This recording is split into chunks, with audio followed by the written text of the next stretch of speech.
Hello friends, I am Vidya Patel, Assistant Professor, Department of Mechanical Engineering in Sharad Institute of Technology, Polytechnic, Yatra. Today we are going to continue the next part of the internal combustion engine from the subject Power Engineering and Refrigeration. In this session, we are going to cover the working of four-stroke compression ignition engine or CI engine and air standard cycles, and from that Carnot cycle, Otto cycle, diesel cycle and dual cycle. We start from the working of four-stroke compression ignition engine. Okay. Here also in four-stroke compression ignition engine, four strokes like spark ignition engine, that is suction stroke, compression stroke, expansion stroke and exhaust stroke. We start from the suction stroke. Here there are two figures we can see here, that is suction, figure A for the suction and figure B for the compression stroke.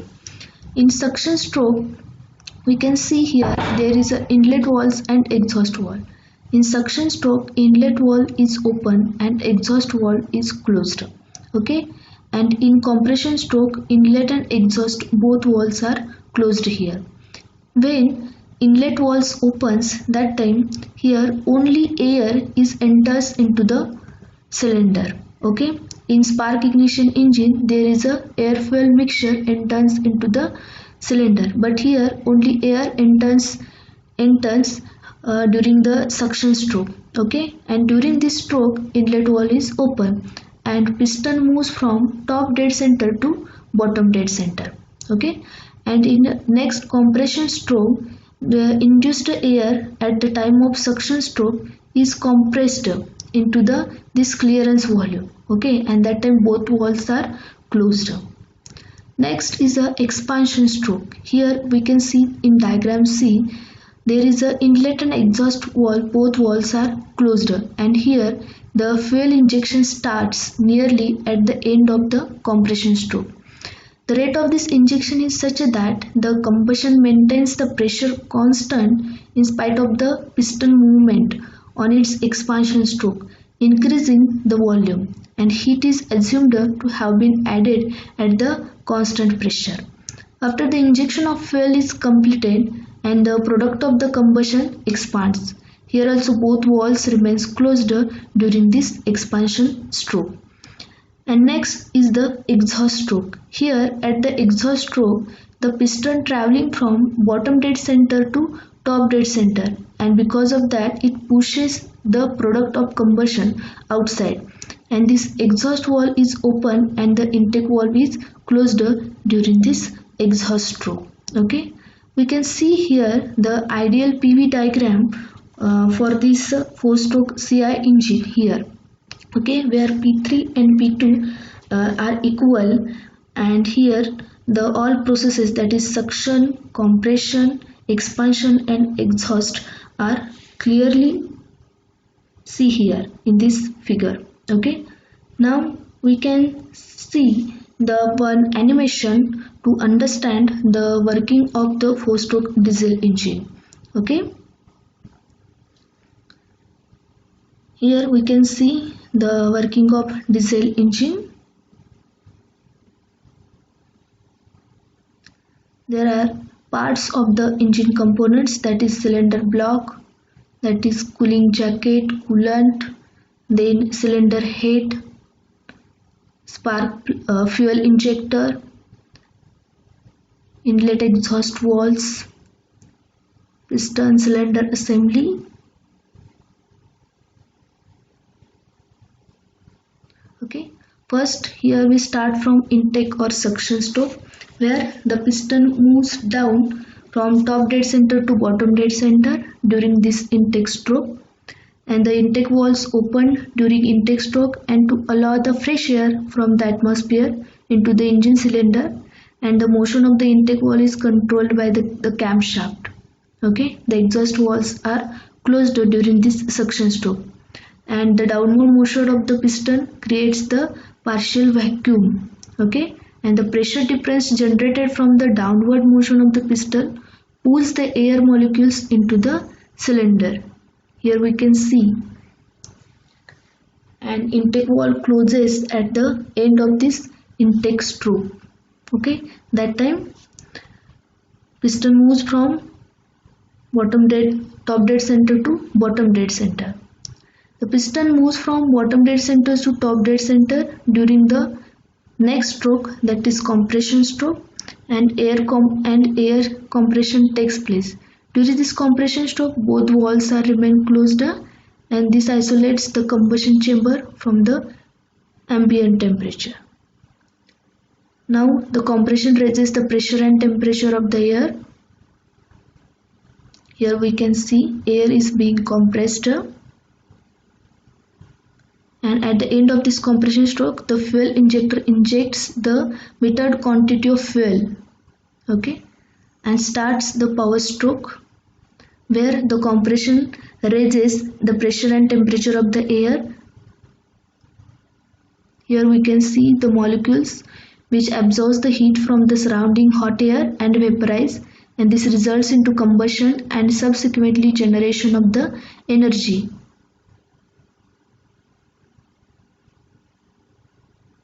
Combustion of fuel generates energy, and the thrust produced due to the combustion of the fuel pushes the piston down from top dead center to bottom dead center. Here also both valves are remain closed during this power stroke, and this downward motion of the piston provides positive driving energy.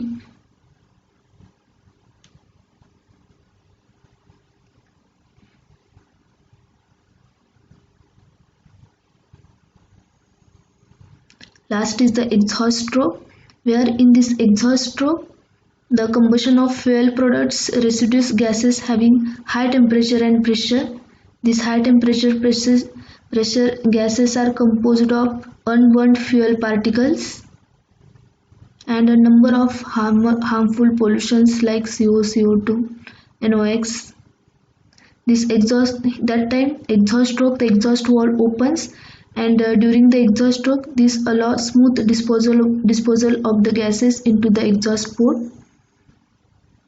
and the upward motion of the piston and pressure difference between the cylinder and atmosphere drives the exhaust gases out during this stroke. Okay.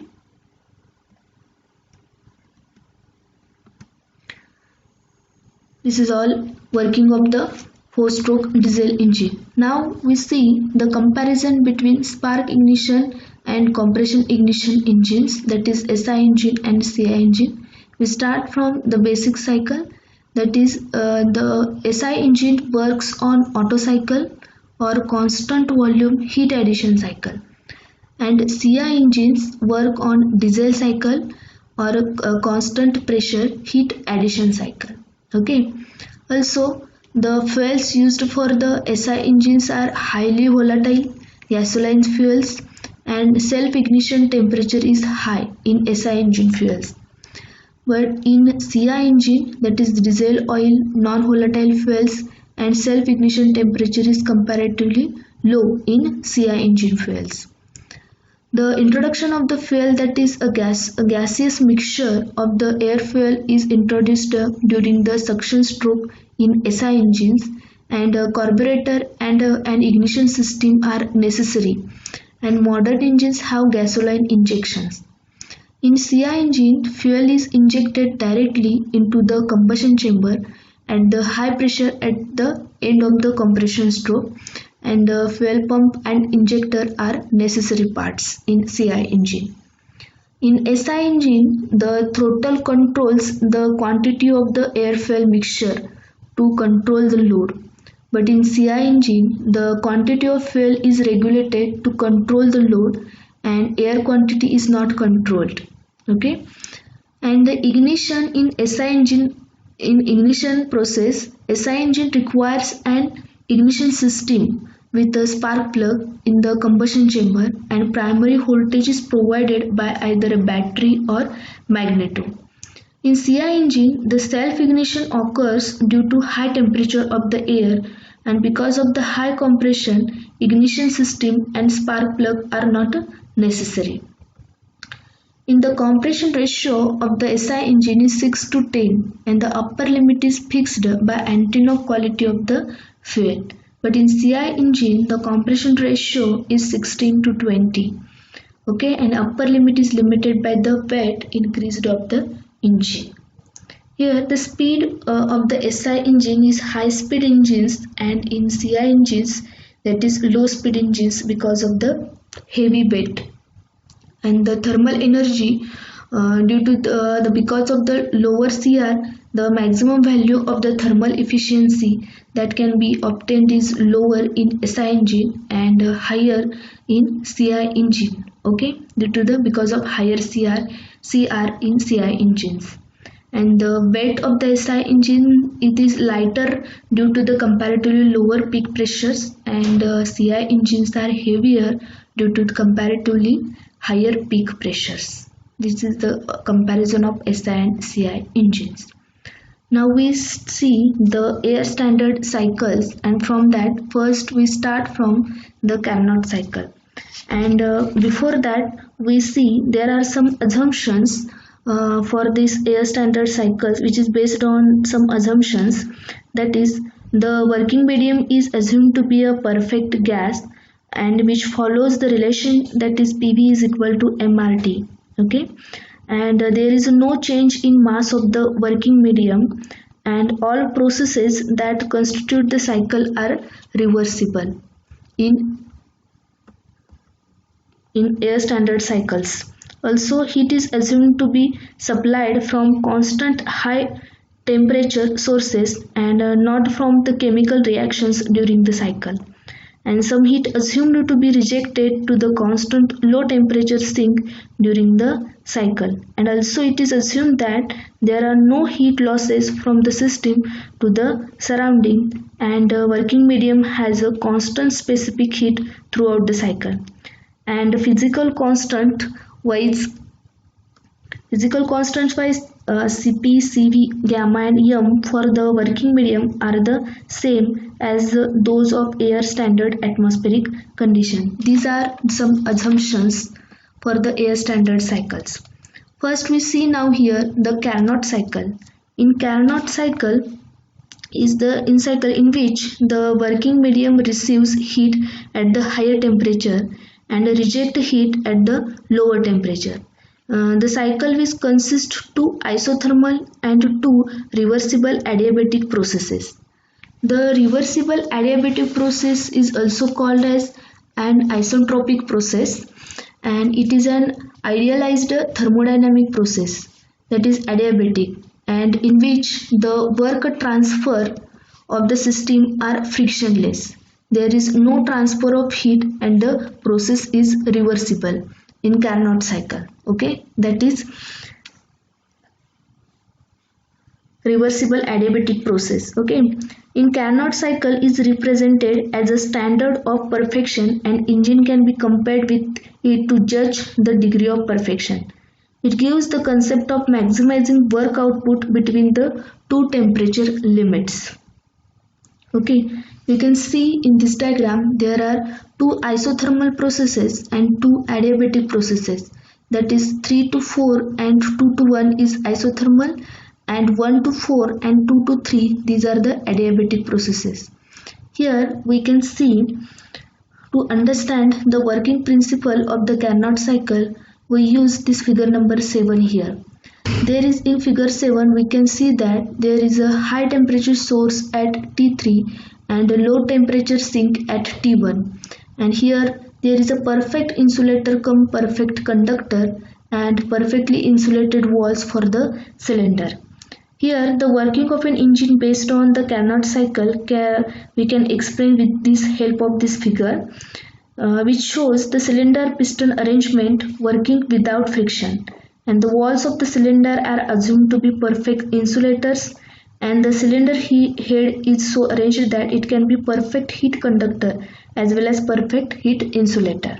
Okay, first the heat is transferred from heat temperature source, that is T3. Here heat can be transferred from T3 to the working medium in the cylinder, and it is results the working medium expands. Okay, this is represented by the isothermal process 3 to 4. Here heat can be transferred from T3 to the working medium, and here process shown in by process 3 to 4. Now the cylinder head is sealed and act as a perfect insulator. That's why the working medium in cylinder is allowed to expand further from 4 to 1 and is represented by the reversible adiabatic process. Here from 3 to 4 isothermal process, 4 to 1 adiabatic reversible adiabatic process. In both processes there is a expand the air. Okay, expansion process take place. Now the system brought into contact with the constant low temperature sink, that is T1, as the cylinder head is now made to act as a perfect heat conductor. When it comes in contact with T1, that time cylinder head becomes the conductor. Some heat is rejected to the sink without altering the temperature of the sink, and as a result the working medium is compressed from state 1 to 2, which is represented by the isothermal line 1 to 2. Okay, from this PV diagram we can see that 3 to 4 process is the isothermal expansion process, 4 to 1 is the reversible adiabatic expansion process, 1 to 2 is the isothermal compression process, and 2 to 3 is the reversible adiabatic process. Okay, and here thus the cycle is completed, and here T3 is equal to T4 and T2 is equal to T1, where isothermal 3 to 4 isothermal expansion and 2 to 1 isothermal compression, where temperature is constant, and here 4 to 1 is the adiabatic reversible adiabatic process, where the entropy constant, and 3 to 2 adiabatic compression, where also entropy constant. Now we see the analyzing the thermodynamic cycle. Now we analyze the cycle of the thermodynamically. The efficiency of the cycle can be written. The efficiency of Carnot cycle is equal to work done by the system during the cycle divided by heat supplied to the system during the cycle. That is, work done is mentioned by W, and work supplied, that is QS. According to the first law of thermodynamics, work done is equal to heat supplied minus heat rejected. Okay, so W is equal to QS minus QR. Now if we consider the isothermal processes and consider the isothermal processes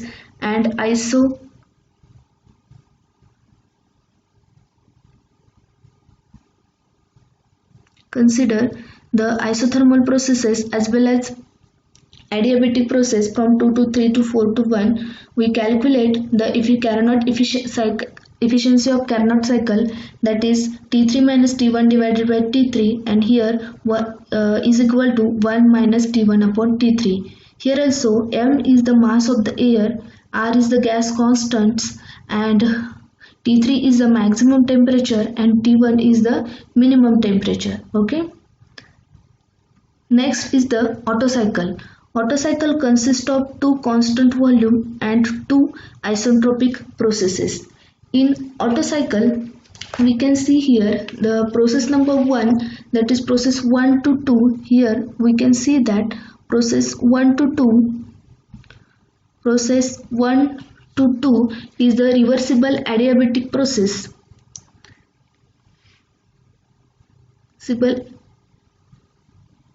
Compression or isentropic compression, during which the air is compressed from state 1 to state 2, and second process, that is state 2 to 3, is a heat is added to the air from the heat reservoir at a constant volume pressure. Okay, and heat is supplied. And process 3 to 4 is the air is expand from state 3 to state 4, that is reversible adiabatically according to law PV raised to gamma is equal to constant, and process 4 to 1, during this process heat is rejected at a constant volume and the system returns to its original state. That means process 3 to 4 and 4 to 1 are the process represents isentropic expansion and constant volume heat rejection processes. Okay.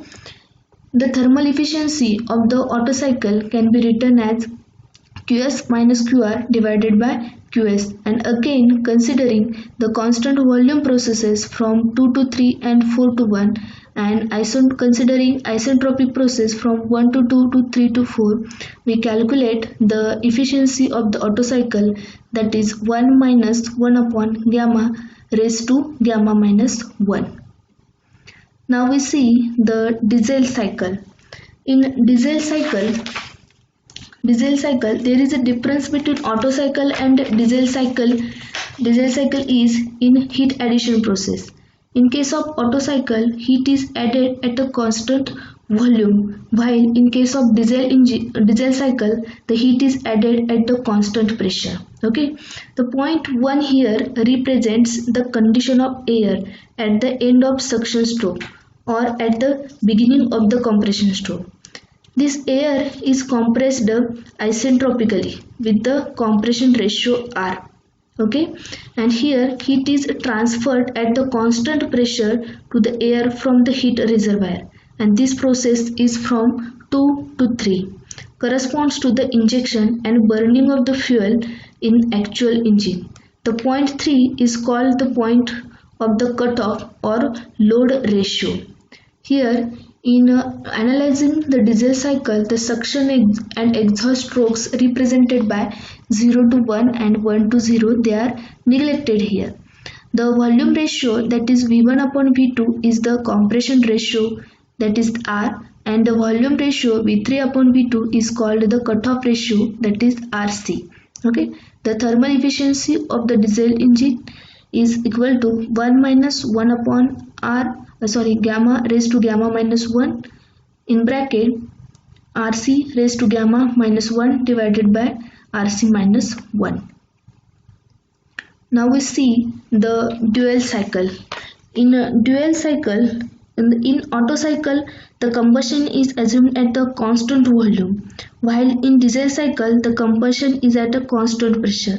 But in practice, they are far from the real.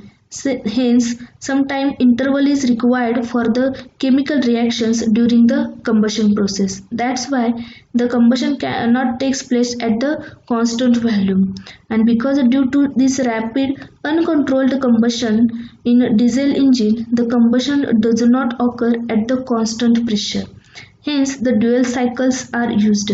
These dual cycles are also called the mixed cycles. Okay, and it is compromise between Otto cycle and Dizel cycle. In figure, we can see the PV and TS diagram for this dual cycle, where we can see from above both the mixture of the both cycles here. There is a constant volume and constant pressure. Okay, from that we can calculate the efficiency of the dual cycle, that is 1 minus 1 upon R raised to gamma minus 1 Rp Rc in bracket Rp Rc raised to gamma minus 1 divided by Rp minus 1 plus Rp gamma in bracket Rc minus 1. Here Rc is the compression ratio and Rp is the pressure ratio. Okay, from these equations we can see from the above equation that the value of the Rp, that is pressure ratio, is greater than 1. That results in increased efficiency for the given value of Rc and gamma.